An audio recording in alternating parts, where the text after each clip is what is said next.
Olá, nós vamos apresentar nesse vídeo o, a análise do conto de Franklin,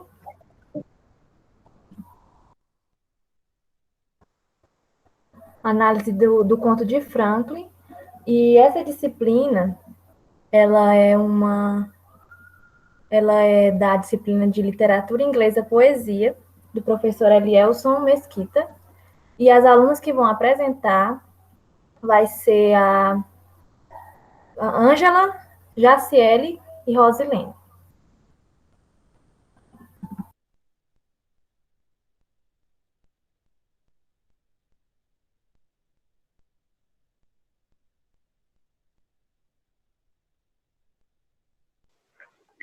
É, Começando, a gente tem o sujeito. No conto que a gente falou de Franklin Staley, temos o sujeito, a gente pode falar que é o Franklin, porque ele é narrador, né? E ele conta a história. Aí o poema ele se trata do casamento, que a gente sabe que o casamento ele é um consentimento assim, de confiança e de fé mútua, né? E que é, esse conto de Franklin ele reconhece no início. Não. O conto de Franklin é como o narrador reconhece no início uma leiga bretã, tem um breve romance, supostamente, né, de origens celtas. E lida com temas assim de romance, que é o fator principal, o amor também, e ainda contém assim um pouquinho do sobrenatural, que ao longo da apresentação a gente fala. É, Quem escreveu foi Geoffrey Chaucer, que alguns estudiosos, né, chamam ele de pai da literatura inglesa, porque ele foi o primeiro autor a demonstrar interesse assim mais pela a escrita inglesa nativa, né, e não o francês ou o latim como os outros daquela época faziam. É, a gente fica se perguntando assim, por que ele escreveu esse conto, né? Aí ele fez esse conto assim com a intenção de demonstrar e ensinar assim nós leitores sobre o casamento e os valores, tanto os valores assim que existem na sociedade e que estão presentes muito nessa obra, que é uma coisa assim que eles escreveram há muito tempo que ainda hoje se aplica, porque a escrita pode ser antiga, mas as pessoas vão dizer que ainda são as mesmas. Mais ou menos isso. É, e sim, nós perguntamos se ele foi influenciado por alguém ou ele quis mesmo fazer isso sozinho. E sim, ele foi influenciado. Ele encontrou a inspiração assim, em vários contos de um poeta italiano medieval, né, daquela época, chamado Giovanni Boccaccio. E tem dois contos que são parecidos, que até muitos estudiosos comparavam, que é o Decameron de Boccaccio, que ele tem um conto parecido com o Conto da Cantuária, né, que é o nosso livro, é um dos diversos temas que tem nesse livro, que se trata assim de que o título chama-se Um Jardim em Janeiro, que ele apresenta o caso conjugal em que um belo um belo pretendente, ele testa a fé e a devoção da sua esposa ao marido. E também o outro é o nosso tema, que é o The Franklin State. Ele segue o exemplo do segundo conto de Filóculo de Boccaccio. Aí, como eu já falei, que o narrador, ele é Franklin. Próximo. Agora vamos para os temas. Um dos temas, como eu já falei, principais, assim, é o amor. Aí, o livro que a gente usou tem uma fala, que está na página 300, que diz assim: There was a knight that loved and did his plan, devote himself to serve a lady in his best wise. Esse struve é só uma palavra. Não, é wise struve. Bem, porque o amor, né? Essa fala aqui é do marido de Dorothy. Ele tem um nome bem estranho, eu não consigo pronunciar. Sim, ele é marido da Dorothy. E ele fala que ele é um homem, um cavalheiro, na verdade, que ama a sua esposa, que é leal a ela. E ela do mesmo jeito a ele. Pode passar.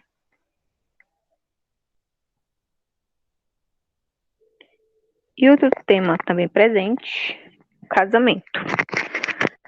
That privily she fell off his accord to take him for her husband and her lot, and to lead the more in bliss their lives. Of his free will, he swore half a night that never in all his life he day nor night should take upon himself no mastery against her. You not hit her love so but have laid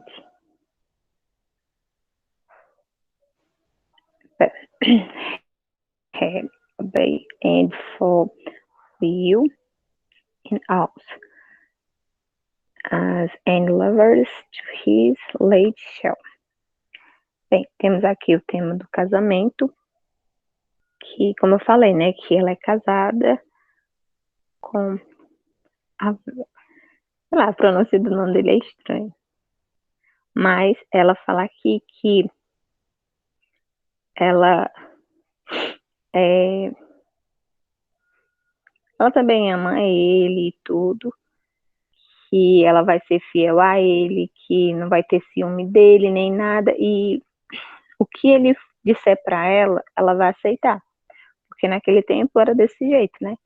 As mulheres eram um pouco submissas aos homens, mas só que nesse trecho aqui é como se fosse uma submissão assim, uma coisa boa, né? Que ela aceitaria o que ele dissesse para ela e estava tudo bem. Próximo. E temos um tema muito assim importante também, que é a promessa. Take this for final answer as for me, but after that in play to say he playfully in just Aurelius what he by I got above. Yet will I grant you be yours lovers. Look what they that long written from end to end of He moved all the rocks stone by stone. That they not little sheep not put to go. Prevent, I say, when I have made it cost so clean of rocks that there is stone, then will I love you best of any man. Have wear my truth in all that ever can. For well I wot that is so near me. Em relação a essa promessa, eles estão no baile e Aurélio chega para Doris e fala com ela, se declara e tudo. Aí ela diz assim, é assim que você deseja? Aí ela fala até brincando que se ele conseguir tirar todas as rochas do mar para que o marido dela faça uma travessia segura, ela se casa com ele e ela vai ser fiel a ele por muito tempo, que vai ser somente dele. Aí até ela mesmo fala, né, que isso é impossível. Aí ele fica até triste e tudo, mas ele vai fazer de tudo para que ele consiga fazer isso e ela cumpra essa promessa que ela fez para ele. Próximo.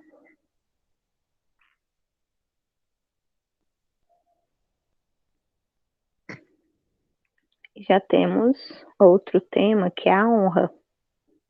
Essa honra já se refere ao marido de Dorothy. Your wife, what he let sleep, what is to. It may be maybe well eventually. Yet today, yes, shall your throat hold by my for God so widely. Have mercy on me. I had well level tickets for to be, for the very love which I too you have. But if you should your throat keep and safe, truth is the highest thing that man may keep. Como eu falei, que a honra é relacionada ao marido dela, que ela o marido dela estava viajando e ela fala tudo para ele que aconteceu, que ela fez uma promessa a Aurélio. E ele para ser nobre, ele aceita que a mulher dele fique com outro homem, que ele prefere, assim, ser chamado de corno, vamos dizer assim, né? Do que a mulher dele ter essa fama, sei lá, ficar mal falada, porque a palavra naquele tempo, ela era muito importante. Não podia ser quebrada essa promessa, então ela tinha que seguir em frente. Por mais que tivesse consequências isso, né? Mas, como eu já falei, que naquela ela era submissa, então o que ele falava para ela, ela tinha que aceitar. Próximo.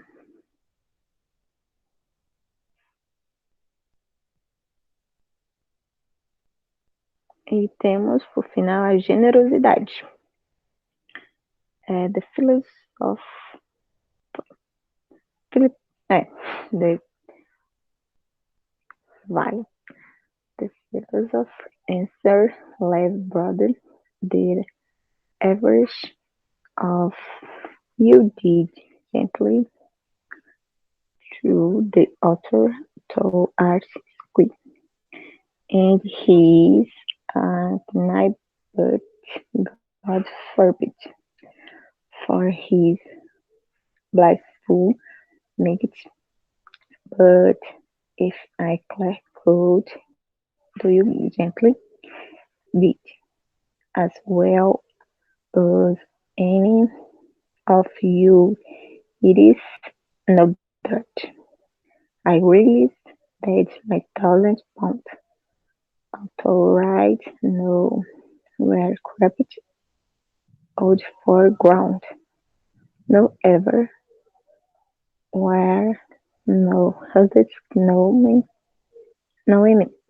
For sir, I will not take a penny of blame for all my craft, no mallet for my driven labor pains. So has I paid well for my intellect snow and farewell, have good day. Nessa parte da generosidade, essa fala aqui, na página 320, né, do nosso livro que a gente usou, e que é a fala do mágico. Esse mágico, ele aparece na história, é ele que tenta fazer um ilusionismo, mais ou menos assim, né, podemos dizer isso, para fazer com que as rochas sumam. E Aurelius e o irmão dele foram procurar esse mago, esse mágico, e para que fizesse isso para ele casar com a sua amada. Só que isso não acontece, né? Não, ele assim diz, a história fala que sim, mas só que ninguém foi lá atrás para saber se isso aconteceu mesmo ou não. Mas retornando a essa parte. Ele chega lá, por que generosidade, né? Porque Aurélio, ele também foi generoso, porque ele deixou a sua amada livre da promessa. Aí ele conta isso tudo para esse mágico e ele também fica assim comovido com essa história e também deixa a dívida dele, porque em troca dessa mágica que ele fez para ele tinha que pagar ele 1.000 libras. Só que ele, apesar de ser rico, ele não tinha essa quantidade de dinheiro toda. Ele só tinha a metade. Aí até ele vai lá implorar para ele pagar assim de 2 ou 3 vezes, mas que ele ia cumprir a promessa. Só que o mago, ele não aceitou.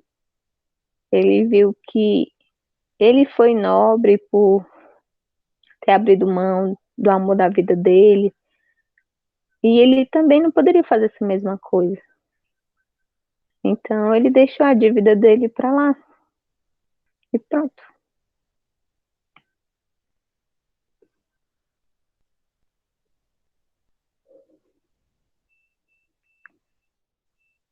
Agora a gente tem o tom. Nesse conto, a gente tem. Eu só coloquei 3. Se tem mais, eu não soube achar. Mas temos o tom reflexivo, sentimental e melancólico. Reflexivo por quê? Porque o Franklin, que é o narrador, ele conta toda a história e tudo. Aí no final, ele faz uma pergunta pra gente. Qual desses personagens foi o mais nobre, o mais generoso? Será se foi o marido de Dorothy, que abriu mão dela para que a honra dela não fosse abalada? Ou Aurelius, né, que apesar de tudo que ele fez, ele viu a tristeza dela e deixou ela ir? Ou o mágico que deixou as dívidas dele para lá porque ele achou que também estaria fazendo uma coisa boa, né? Pior que foi. Mas, na minha opinião, os três foram. Não tem, assim, mais generoso. Cada um foi, assim, de um jeito diferente, mas foi generoso. É sentimental, porque como o tema daqui é o casamento e tudo, tem o amor, né? Então tem um sentimento entre os três, querendo ou não, né? Só que o sentimento que a Aurélia sentiu para Doris era um amor não correspondido, porque ele sabia que ela era casada e tudo, mas mesmo assim ele continuou. E melancólico justamente né, na parte do Aurélio, porque ele sofria por não dizer que sentia esse amor por ela, e ele ficava em casa, assim, triste, melancólico. Ele pensava até em se matar. Aí quando ele fala com ela e ela diz o que ela quer para casar com ele, aí que ele fica mais triste ainda. E o suicídio sempre é o que ele mais pensa. Então, isso deixava ele mais melancólico ainda. E é isso, esses são os três tons que eu achei nesse conto.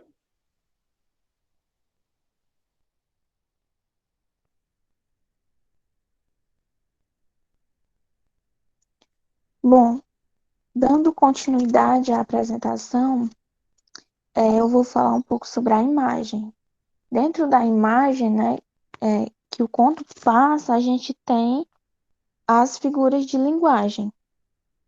E no decorrer da leitura desse conto, é possível identificar algumas figuras de linguagem. Eu destaquei aqui a metáfora,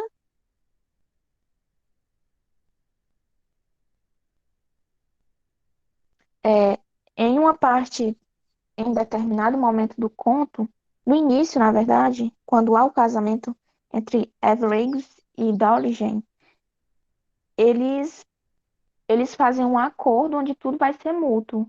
Ele diz que ela não vai ser submissa a ele, né? Pelo contrário. E aí ela fala, desde que ele conceda a ela rédeas soltas, ele fará de tudo para que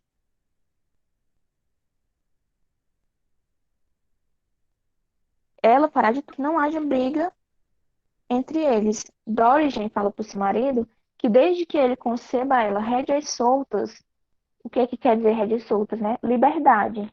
Desde que o marido conceba a ela essa liberdade, ela vai fazer de tudo para que eles não briguem. Então, ela usa dessa metáfora, rédeas soltas, para falar sobre liberdade. Outra metáfora também encontrada no conto é quando o narrador ele fala que no casamento, quando há imposições, o Deus do amor bate as asas. Ou seja, o que seria esse Deus do amor bate as asas? O Deus do amor vai embora. Ou quando a mulher é submissa ao homem, ou quando o homem é submisso à mulher. Ele diz que o amor ele bate as asas, ou seja, ele acaba, ele vai embora, né? Outra figura de linguagem identificada no conto foi a comparação. Quando o narrador ele apresenta Aurelius, ele começa a falar dele como sendo um jovem bonito, forte, e aí ele compara ele ao mês de maio. Ele diz assim, mais alegre e radiante como o próprio mês de maio. Né? E por que que ele faz essa comparação? O mês de maio, a origem do nome maio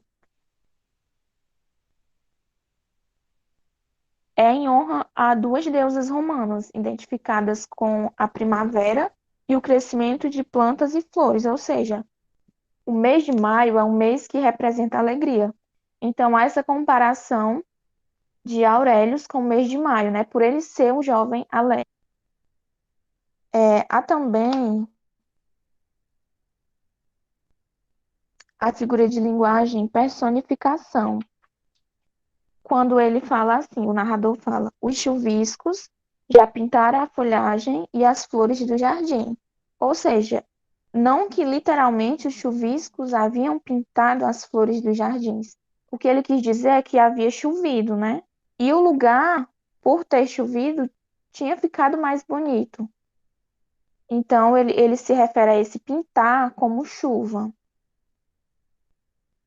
Outra personificação encontrada no conto seria: o amor não tolera imposições. Como assim o amor não tolera imposições? Ou seja, o amor ele não aceita imposições. E quando há imposições, como eu já acreditava-se, né, que o amor acaba quando há essa imposição. E também a anáfora. A anáfora ela pode ser identificada em muitos trechos do conto. Já no início tem uma parte em que o autor fala: vou calar-me agora para falar de Dorigen, a esposa que amava seu marido mais que a vida. Ela chora e suspira em sua ausência. Ela quem? Dorigen. Então ele já tinha mencionado seu nome, que era Dorigen, e depois, quando ele falou ela, ele já estava se referindo a Dorigen.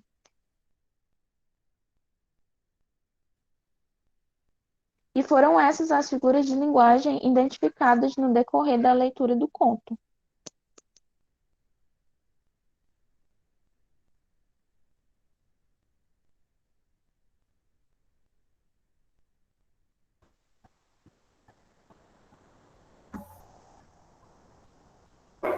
Então, agora nós vamos analisar a forma desse poema.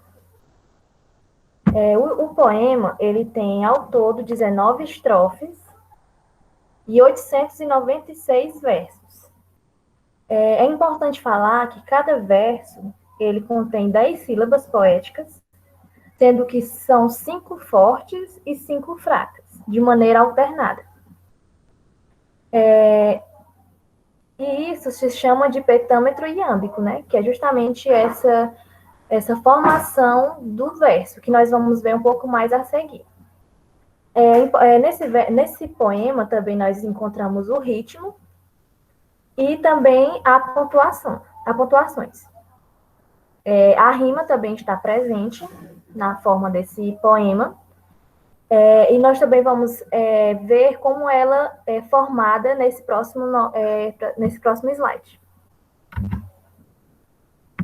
Então, aqui nós vamos falar um pouco sobre a rima. Eu vou ler esse trecho que nós retiramos do livro, que está na página 301. Fala assim: que for his lady wrote, ere she were on, for she was one the farthest on the sun, and weak that terror coming of so rig kindred, that well unmastes dust this night for dread. Tell her his word, his plan, and his distress. But at the last she found his rottenness. Então, aqui nós observamos que há rima, né? Porque ao terminar o verso, nós encontramos o som que é parecido com o seu verso a seguir. Por exemplo, nesse primeiro verso, nós vemos que termina em one. Em um on, né? E no segundo, em sun. Ou seja, há essa rima entre esses dois versos. Da mesma forma, o próximo, que termina em kindred, e o quarto, que termina em dread, o quinto termina em distress, e o sexto em whatness. E é importante nós falarmos também que esse tipo de rima, que vai ser os sons parecidos entre pares sucessivos, né, que é um atrás do outro, é chamado de couplet, que também, além de rimar um com o outro, também faz referência ao verso que, na verdade, completa o seu par.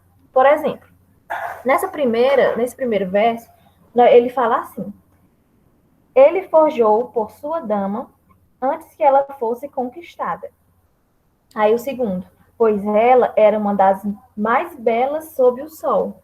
Ou seja, nós vemos a relação de um verso com o outro. No terceiro, ele fala assim: e tudo isso vem de família elevada. No terceiro, no quarto, na verdade, isso desvenda a coragem deste cavaleiro para o pavor. No quinto, fala que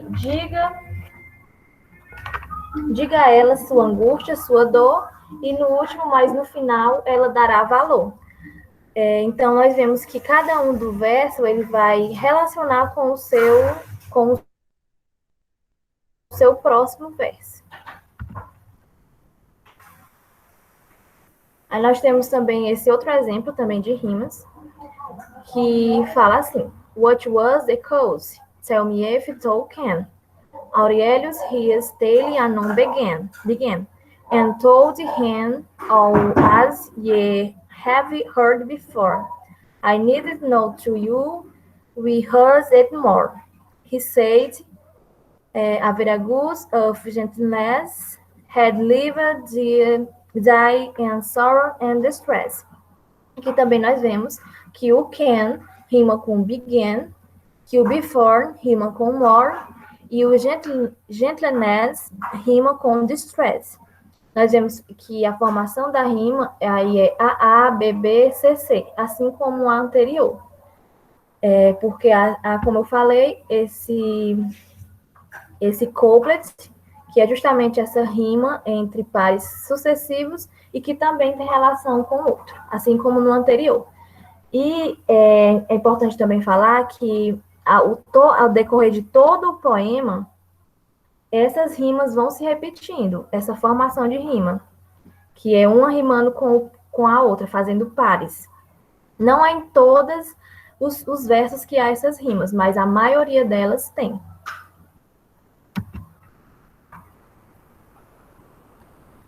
Bem, aqui a gente vai ver um pouco sobre o que eu falei, né? Sobre o petâmetro iâmbico através da escansão. Eu não sei se está totalmente correto a forma que foi feito essa análise desses versos, mas pelo que a gente tentou, ficou dessa maneira. Como nós sabemos,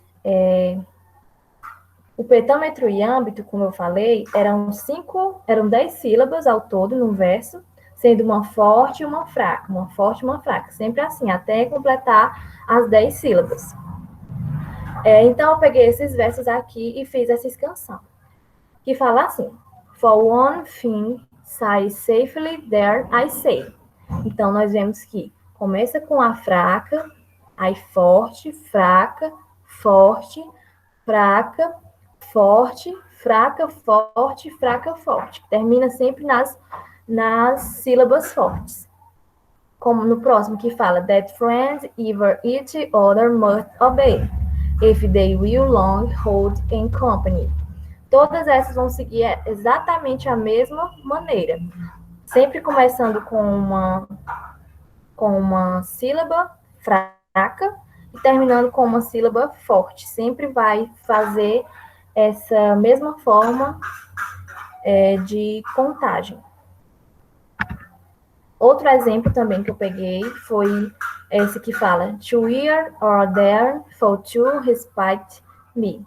Then where I will for use must I sell. Mine heritage there is no more to tell. Então, nós vemos, né, a mesma coisa. Quando se começa com uma sílaba fraca, por exemplo, esse primeiro, eu vou to, ear, mais forte, or, three, mais forte, for, to, respite me.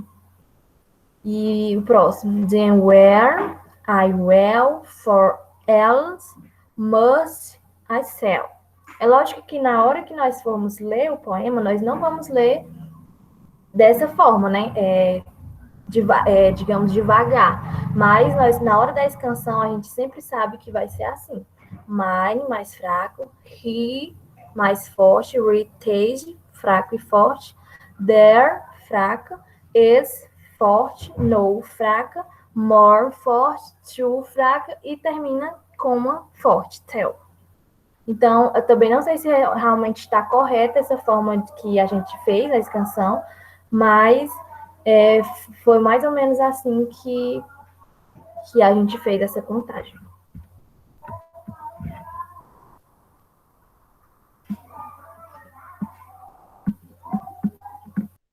Com relação aos sentimentos, o conto ele passa para a gente muitas emoções, né, quando a gente está lendo. E os próprios personagens, eles passam por diversas emoções dentro do conto. Dentre essas emoções, a gente pode destacar a alegria, quando no começo do conto há o casamento entre Evereggs e Dorigen. Eles se casam e eles, até ali está tudo bem, eles vivem muito felizes, onde a fidelidade é muito forte entre os dois, o respeito, a união deles, onde tudo é mútuo, assim. E eles, quando eles se casam, né, eles vivem muito felizes. Outro ponto do conto que destaca muito essa alegria é quando, depois que Evereggs ele vai para a guerra e a mulher dele fica esperando por ele, um momento muito feliz é quando ele volta dessa guerra. Que depois de muito tempo que ele volta, é, é possível também identificar um momento de muita alegria, né? Quando ela tem o marido dela de volta e eles vivem felizes novamente. Outro ponto no conto que demonstra essa alegria foi quando Aurelius ele perdoa a dívida não, na verdade, a promessa que, que Dorigen tinha feito a ele, né? Caso ele conseguisse que todos os medos sumissem, o amor dela seria dele. Porque ela fez essa promessa, na verdade, em tom de brincadeira, né? E ela não acreditava que isso era possível. Então, ela sofre muito quando ela descobre que ele realmente fez isso. E um momento feliz é quando o Aurelius ele perdoa essa promessa dela e deixa, né, e deixa ela livre para voltar novamente para o marido dela. Já na emoção tristeza, né, que também é uma emoção que o conto passa muito e os personagens passam muito por isso, por exemplo, quando Evereggs ele vai para a guerra, e Dorigen fica. Ela sofre muito pela ausência dele, ela nada distrai ela sofre muito mesmo. Os amigos dela fazem de tudo para tentar distraí-la e mesmo assim não consegue, porque ela sofre muito, ela pensa muito no marido dela e nas falas dela ela demonstra muita tristeza, enquanto o marido dela viaja, né? Foi para essa guerra. Outro ponto que demonstra muita tristeza é quando Evereggs ele dispensa Aurelius. Evereggs não, Dorigen. Quando Dorigen ela dispensa Aurelius e ela diz que não quer nada com ele. Quando o Aurelius ele se declara para ela, ela não tinha conhecimento de que ele sentia isso por ela. E aí ela meio que dispensa ele, né? Ela diz que de forma alguma ela vai trair o marido dela, ela vai ser sempre fiel. E quando ela diz isso, diz que não haveria chance entre eles dois, Aurelius, ele sofre muito, ele chega a adoecer de tristeza. Tem uma parte no conto que fala que ele ficou 2 anos doente. Ele não tinha realmente mais alegria de viver. Ele dizia até para ela que seria o fim dele, né? Se ela não quisesse ele, a morte dele estava próxima. Então ele passa realmente uma tristeza muito profunda quando ela diz que não haveria chance entre eles. Outro ponto é quando ela descobre que as rochas elas haviam sumido.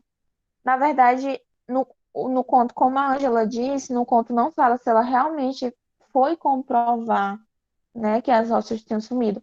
Mas Aurelius foi até lá e disse para ela que tinha cumprido a promessa. E quando ela descobre isso, quando ela descobre que isso foi possível, ela fica muito triste e ela pensa também em muitas mulheres que preferiram morrer do que ser infiéis. E ela também pensa nisso, né? Isso passa pela cabeça dela de preferir morrer do que ser infiel ao marido dela. E ela chora muito, diz que é infeliz por ter feito tal promessa. E a forma como ela se expressa passa muita tristeza. O marido dela também, ao descobrir que ela tinha feito essa promessa, ele manda ela ir cumprir essa promessa, né? Mesmo amando ela, ele prefere que ela seja infiel a ele, que ela pertença a outro homem, do que ela romper a promessa que ela fez, porque para ele a verdade é muito importante. Então ele também sofre muito ao mandar a própria esposa para outro homem.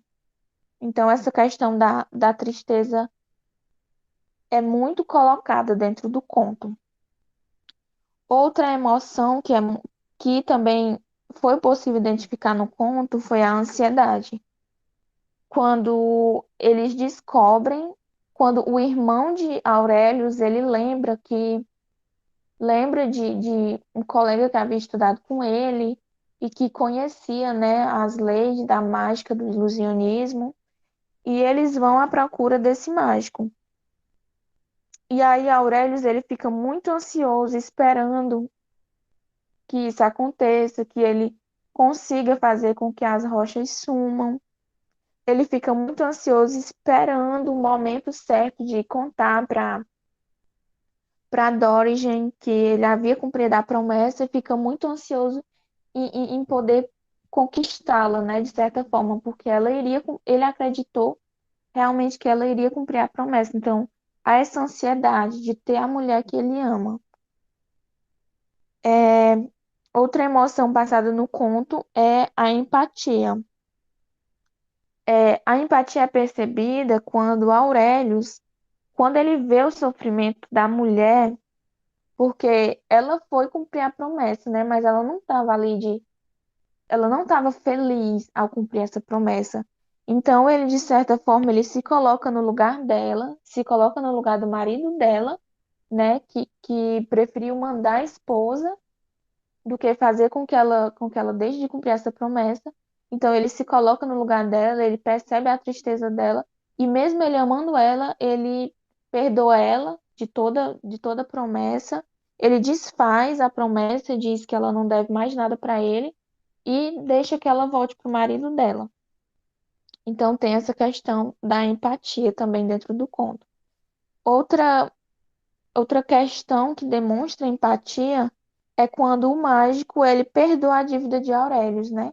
Porque o mágico tinha cumprido com o papel dele, né? Que era fazer com que para as pessoas os rochedos tivessem sumido. E ele realmente fez. Ele cumpriu com o dever dele. E Aurelius ele ficou devendo uma quantia muito grande para ele, que ele achava que não seria capaz de pagar. E aí, quando ele vai lá diz para ele, pelo menos, esperar um tempo ou pagar de algumas vezes, né? Ele pergunta se ele conseguiu o que ele queria, né? Que era ter Dorigen. E aí Aurelius diz que não. Ele conta a história, diz que ela sofreu muito, o marido mandou ela para cumprir essa promessa. E aí ele preferiu perdoar essa promessa dela. E aí o mágico, ao ver que ele não tinha conseguido o que ele deseja, ele também perdoa Aurelius e diz que ele não deve mais nada para ele, porque de certa forma ele se colocou no lugar dele, né? Já que ele não tinha conseguido o que ele tanto queria, ele também não precisava pagar ele, né? Então ele entendeu, se colocou no lugar dele e realmente teve empatia. Então esses são os sentimentos né, as emoções que são passadas dentro do conto. Assim, a minha visão, até pessoalmente, esse conto em mim, de certa forma, ele causou até ao final, né, da leitura, ele causa uma alegria quando a gente percebe que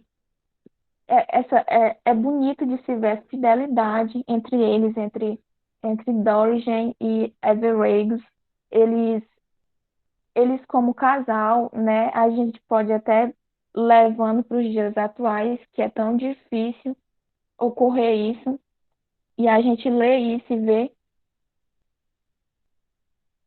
um casal assim, realmente causa alegria a questão da generosidade que é trabalhada dentro do conto, quando há essa empatia de um se colocar no lugar do outro, é, quando há essa generosidade, né, um perdoar a dívida do outro, se coloca no lugar do outro, vê o sofrimento do outro. A questão do casamento é muito bem colocada dentro desse conto, onde não há submissão, onde há realmente a união, onde tudo é mútuo, o respeito, a fidelidade, o companheirismo. Então, assim, a minha visão pessoal do conto, ao final dele, ele realmente ele passa muitas emoções para nós, mas acho que a principal seria a alegria, né, de perceber tudo isso dentro do conto.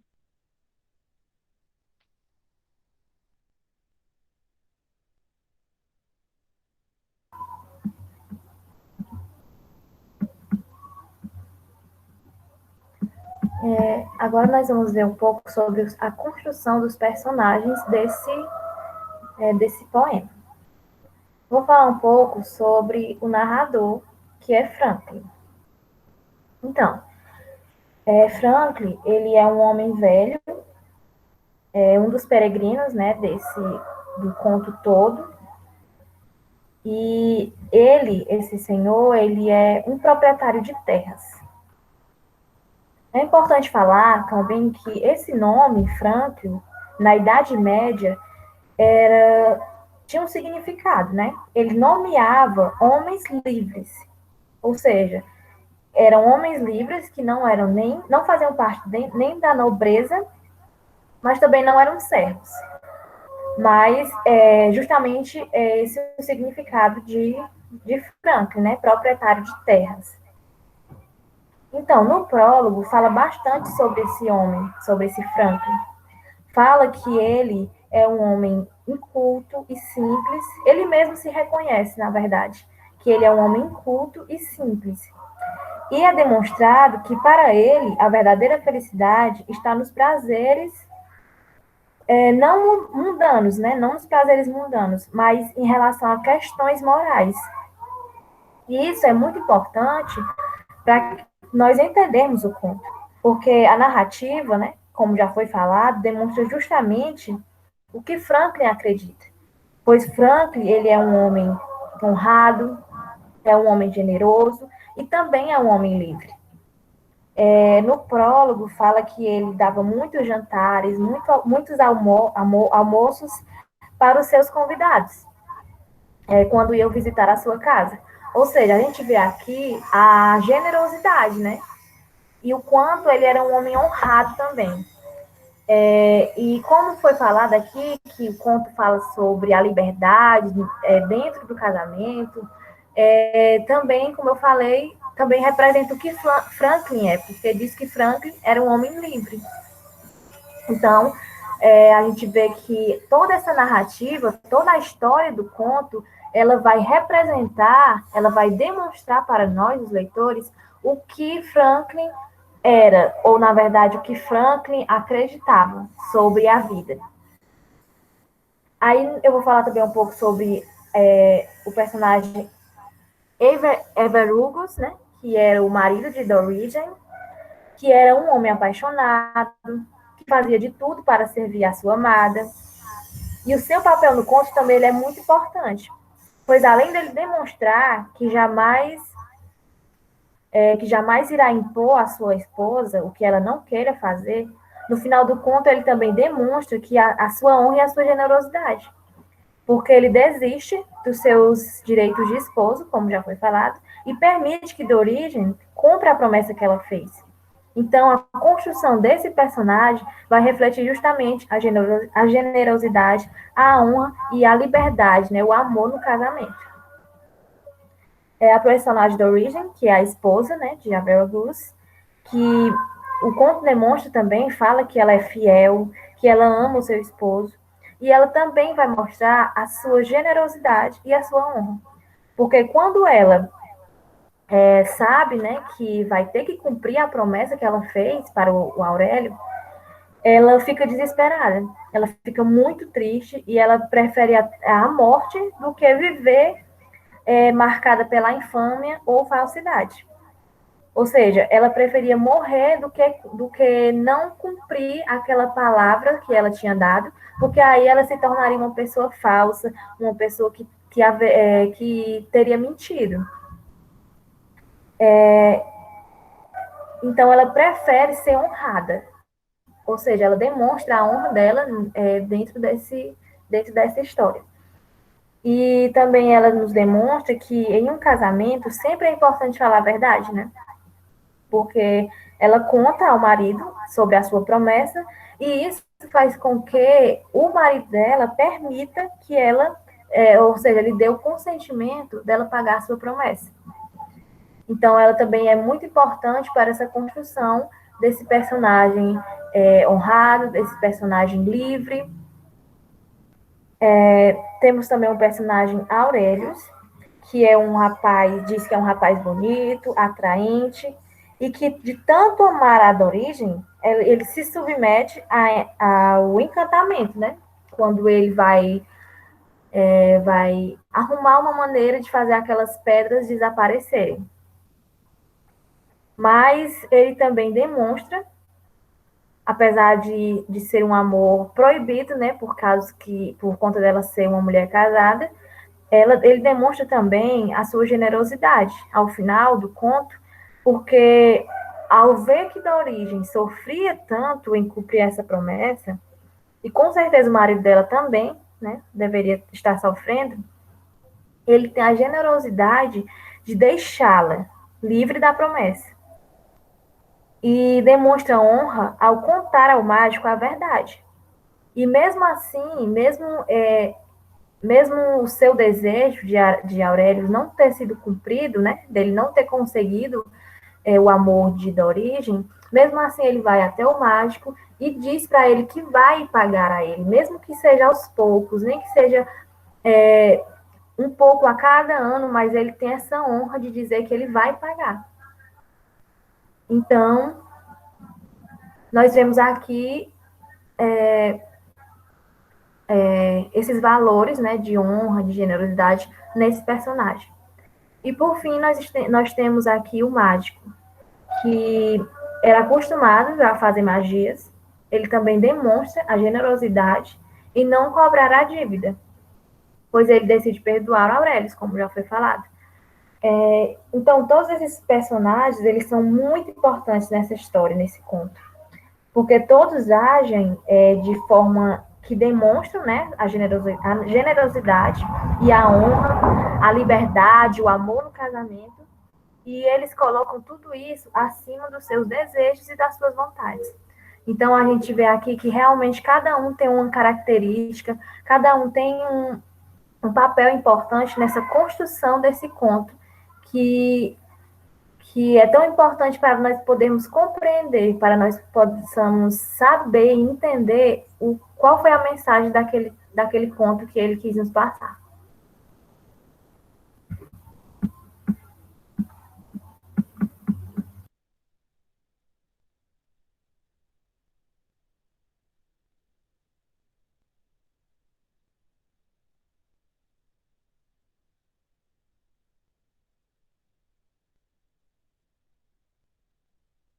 Bom,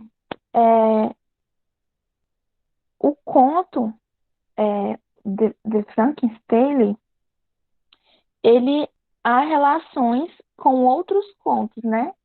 Dentro da obra Os Contos da Cantuária. Ele faz uma relação com outros contos dessa mesma obra.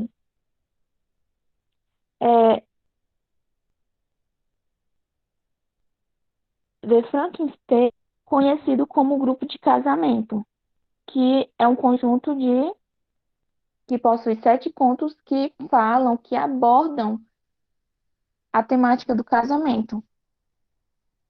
Sendo esses contos, os 7, o da esposa de Bá, do fraile, do invocador, do escrituário, do mercador, do escudeiro e do Franklin, que é esse que estamos analisando.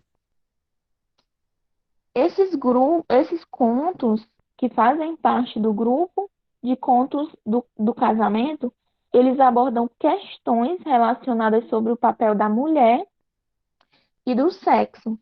O conto de Frankenstein, ele está relacionado com o conto The Knight Tales, que é o conto do cavaleiro, e The Miller's Tale, que é o conto do moleiro. Juntamente com o conto do Franklin, que é esse que estamos analisando, os três com 3 pessoas, né? Assim como na história que a gente viu, que é do Franklin, onde havia um caso de amor entre Dorigen, Everett e esses outros contos, que é o conto do cavalo. Ele também, The Frankenstein, ele também está relacionado com o conto do escudeiro. É da mesma forma em que o Franklin, ele insiste em elogiar o escudeiro, e ele está relacionado também com o conto do escrivão, quando ele enfatiza a necessidade de paciência no casamento. Assim como o conto de Franklin, ele enfatiza essa necessidade de paciência, né?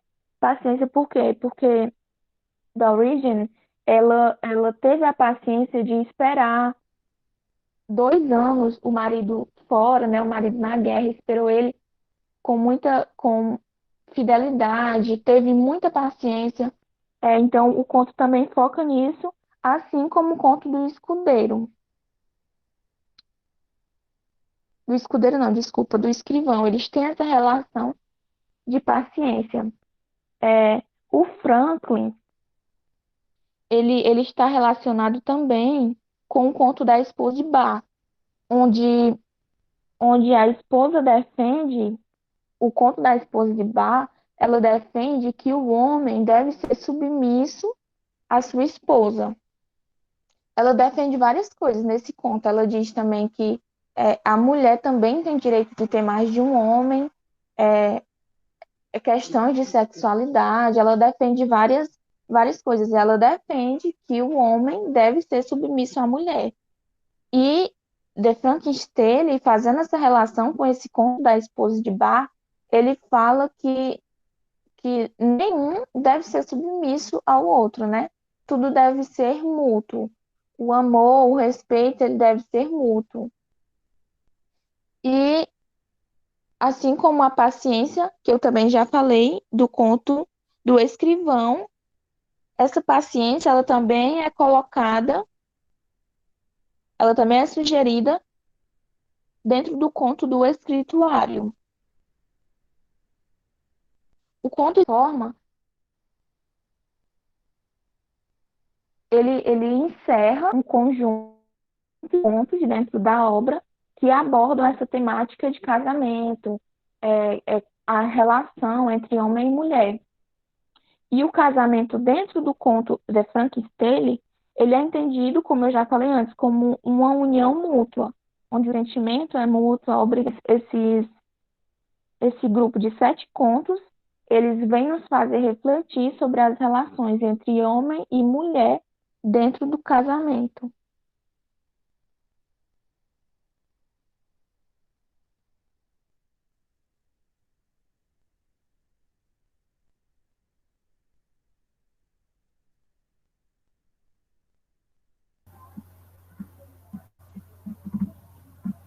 Moral do conto.